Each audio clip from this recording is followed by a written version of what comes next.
organic, unpredictable, unknown, lovely, beautiful, a sense of fulfillment.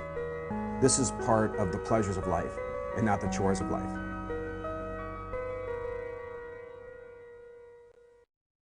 The results are real, and one of the next steps that we're going to be doing with the mouse studies is actually looking to see if we can use this compound to treat the depression once it's already set in. Tonight on Daily Iowan TV, stress and depression. A group of University of Iowa researchers think they may now know the link. And Dodging for a Cause, find out how a major dodgeball tournament in historic Kinnick Stadium is helping kids with cancer. And in sports, the NFL Draft, track under the lights, and a whole lot more. Stay right here with Daily Iowan TV.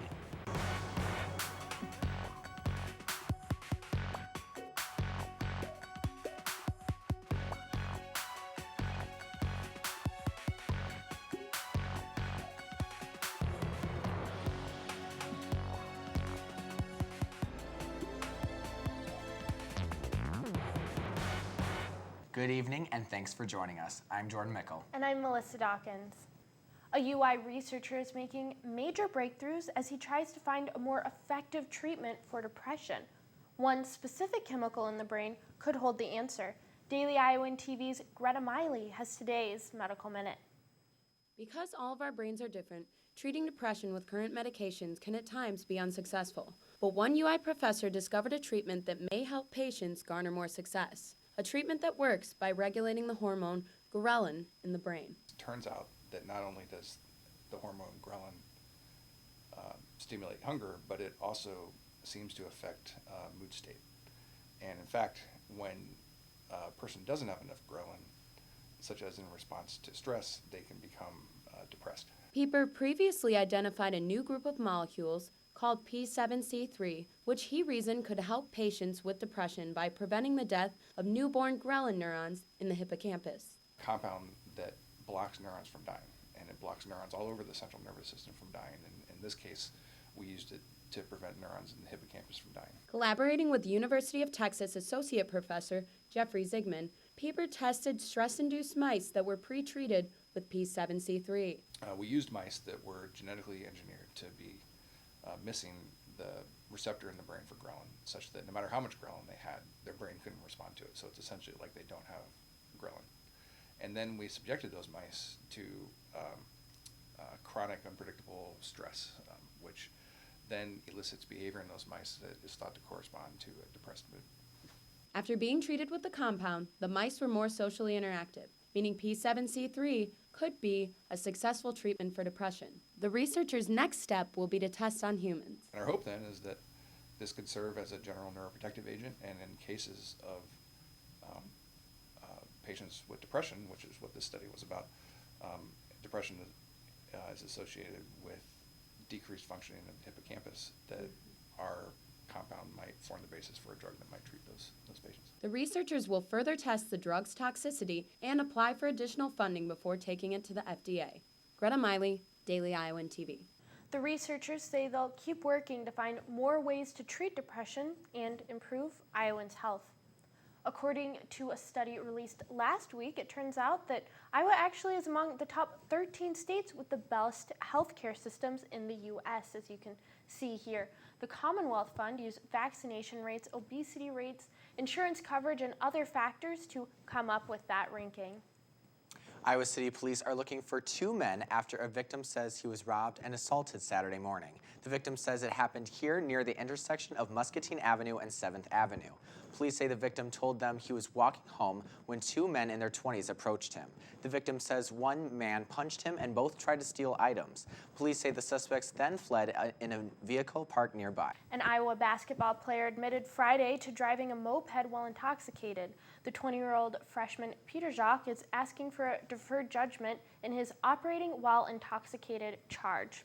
Jacques must complete 6 months of probation and alcohol counseling program and evaluation, and he must also pay some fines and court costs. Iowa City Police stopped Jacques on his moped early last Sunday morning, for making an improper turn. Police say Jacques had a .087 blood alcohol content. So far, no word on any disciplinary action by the university. All 6 Republican candidates vying for Iowa's open U.S. Senate seat gathered in Cedar Rapids yesterday at the Iowa Broadcast News Association. This comes less than 1 week before primary day on June 3rd. Make sure to check back tomorrow for an in-depth look at what this means for Iowa in our Monday edition of Political Alert. A windy day out there in historic Kinnick Stadium didn't stop students from getting out and playing some dodgeball. The Students Today, Alumni Tomorrow organization held their 3rd annual Dodging for a Dream tournament. Now, 37 teams turned out today. This event raises money for Dance Marathon in the UI Children's Hospital.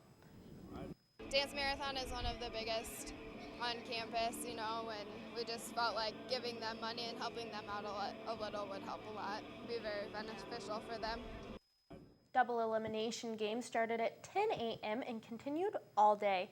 Members toured the locker rooms in Kinnick Stadium, and of course, it wouldn't be a Hawkeye event without a visit from Herky the Hawk. Well, it looks like they had an absolutely beautiful day out there today for all those dodgeball players. I know, if I didn't have a lot of homework to get done, I would have totally enjoyed this nice weather. Well, Hannah Thompson has what we can expect for the rest of the week. Hannah, what do you got? Yes, Jordan, today was a gorgeous day out there, and thankfully these spring temperatures are looking like they are here to stay. With our rainy streak last week, it looked and felt like quite a long time since we had seen the sun. But after today and all this week, we should finally be able to soak up some rays. Tomorrow morning will be a brisk 47 degrees, which will head into the afternoon high of 61 with clear and sunny skies. The evening will drop down to 58, and the same clear skies will stick with us. Now, taking a look at the rest of our week, expect some real spring weather and warm temperatures. Tuesday will be in the low 70s, and Wednesday will be the warmest day of the week with temperatures at 84 and partly cloudy skies. Thursday will be in the low 70s again, but instead of just some clouds, there will be an 80% chance for thunderstorms. And heading into the weekend, it looks like we will be seeing temperatures in the upper 60s and 70s and giving us a beautiful way to end our last week before finals. That's all I have here in the weather studio. Be sure to get out there and catch some sun while you study for our last week of the year. Melissa and Jordan, back to you. Thanks so much, Hannah. Well, UI Healthcare is looking for the next Ashton Kutcher. Well, not exactly, but they are looking for people to appear in some upcoming ads. You're looking right now at a UI dentistry commercial that aired during the Super Bowl this year. Producers for the new ad held interviews with hopefuls this weekend. According to the UIHC's webpage, the actual production is slated to take place May 12th through May 19th. UI students showed off their best artwork this past Thursday at Studio Arts. Daily Iowan TV reporter Taylor Smith stopped by to find out what's next for these aspiring artists. Arts Fest is the School of Art and Art History's annual open house, and so we pick a different theme each year, and the goal is just to highlight the student work and the incredible things that the School of Art and Art History has done throughout the year. With the Arts Festival being so diverse and not limited to only paintings or sculptures, a couple students from the University of Iowa shared with me what their experience was like at the event. One of our friends has a performance exhibit. A performance exhibit. Yeah. And so we're going to check that out and help out with that. I didn't really know what to expect. I was not expecting this many people. I didn't know what it was. Yeah, it's already been surprising, and we've been here for 3 minutes. Here at the art studio, you never know what to find. Anything from a marching band to 3D art. During the Arts Festival, I had the chance to talk to a few students about what their plans were after graduation. Either finding a job or attending grad school were their #1 priorities.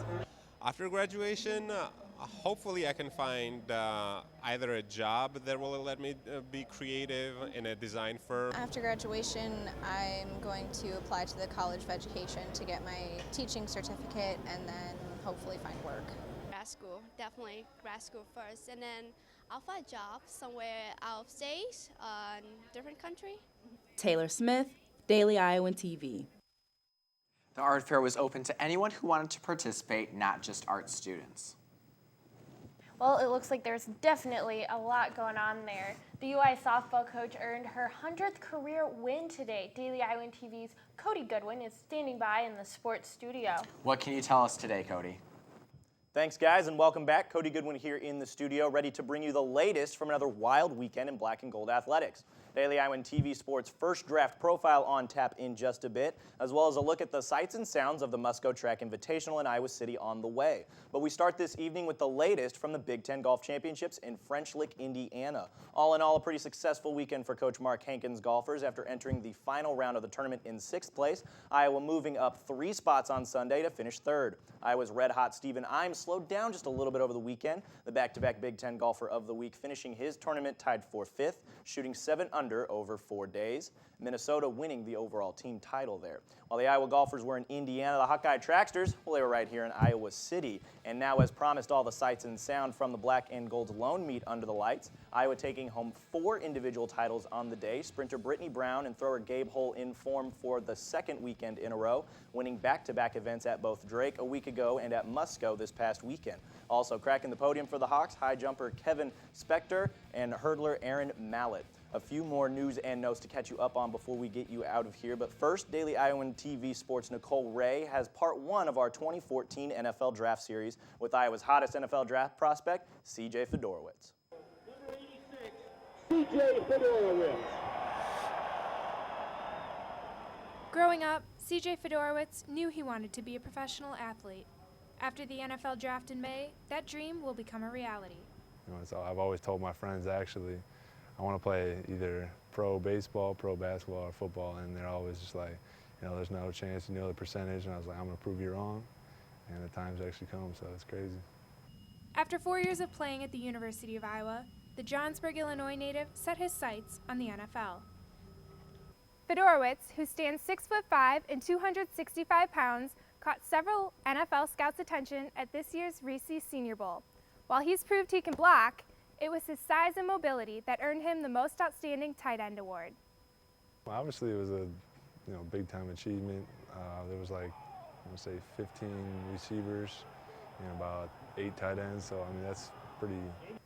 It looks good for me as it comes up to the combines for scouts. And it did look good, catching interest from teams such as the New York Jets, the San Francisco 49ers, and the New England Patriots, to name a few. After training in San Diego for 2 months, Fedorowicz headed to the Combine for one last chance to show those scouts just what he could do. The amount of scouts that were there was kind of a little bit intimidating, but at the same time, it was like just any other day going through drills. So. And it's just another day for Fedorowicz, training in the Iowa football facility, waiting a few more weeks to hear his fate. After my first year, I want to be in the Pro Bowl, and I just want to be that guy who's known for reliable hands, hard worker, and just a big name in the NFL. While the big names of the NFL also get big paychecks, Fedorowicz says it's not about the money, and playing for the NFL would be more like a hobby than a job. Nicole Ray, Daily Iowan TV. First round of the NFL draft primed to start on Thursday. Now, as promised, here are the latest scores as they continue to come in. Iowa softball picking up win number 100 for head coach Marla Looper Sunday afternoon. The Hawks using a walk-off 2-run home run in the bottom of the 7th inning to cap off a landmark day for their head coach in a 3-2 victory. Meanwhile, Iowa baseball also doing work against the Bucks. Rick Heller's squad continuing their hot play with a 17-2 victory on the road in Columbus. Unfortunately, that is all the time we have on the program this evening. So for now, Jordan and Melissa, back to you guys at the desk. Thanks so much, Cody. Coming up in tomorrow's pages of the Daily Iowan, don't miss reporter Sarah Bulmer's exclusive story on one UI student's very personal journey towards gender confirmation.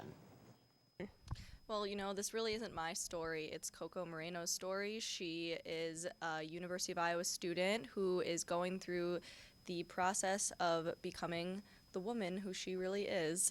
She's transsexual, and she's a Kuwaiti citizen. So she comes from a country which operates under Sharia law, Islamic law, and, there's a lot of persecution in countries like those. Such an interesting story, definitely a must-read for me. Yeah, definitely. Before we go tonight, we'd like to congratulate several of our friends and colleagues here at Daily Iowan TV. They took home several awards from the Iowa Broadcast News Association on this Saturday, including Best Newscast. It's very exciting for a lot of people here. Thank you so much for joining us this evening. Make sure to check us out anytime on dailyiowan.com. Have a great night.